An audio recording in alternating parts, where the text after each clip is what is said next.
स्वागतम. नमस्कार. आज आम्ही तुम्हाला एक नाटक करून दाखवणार आहे. त्या नाटकाचे नाव आहे की कष्टाचे फळ. मी सर्वांची ओळख करून देते. वडिलांच्या भूमिकेत आहे आरती. नमस्कार.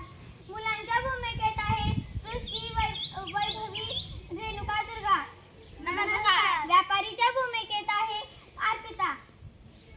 नमस्कार. आता नाटकाला सुरुवात होणार आहे. एक शेतकरी होता. तो खूप कष्ट करायचा. त्याला 4 मुले होते. ते 4ही मुले खूप आळशी होते. मग शेतकऱ्याला विचार आला की शेतकरी एका दिवशी म्हणाला, मी मेल्यानंतर माझ्या मुलांचं काय होईल? मग शेतकऱ्याला विचार आला. शेतकरी घरी गेला.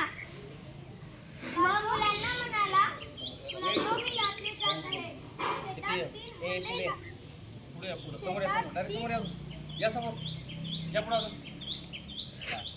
शेतात 3 हंडे धान्याने भरलेले आहेत. ते तुम्ही या पक्षात वाटून घ्या. मग असं म्हणून शेतकरी यात्रेला जातो. मग मुलं आपापसात बोलतात, आपल्या शेतात 3 हंडे भरून नाण्याने भरले आहेत. ते विकून आपल्याला पैसे किती येतील? चला जाऊ मग शेताला. मग ते मुलं शेताला जातात. शेतात जाऊन काम करतात. मग तेवढ्यात एक मुलगा म्हणतो की आपण शेत सगळं खंदलं, खरं आपल्याला एकही नाणं मिळालं नाही. चला मग धान्य पेरूया. मग ते धान्य पेरतात.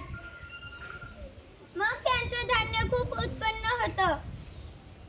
मग ते धान्य घेऊन ते व्यापाऱ्याकडे जातात. किती क्विंटल आहे? 10 क्विंटल. हे धरा पैसे. मग ते पैसे घेऊन ते मुलं घरी जातात. तेवढ्यात शेतकरी यात्रेहून येतो.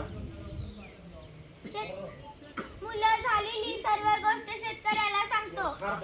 आम्ही शेत सगळं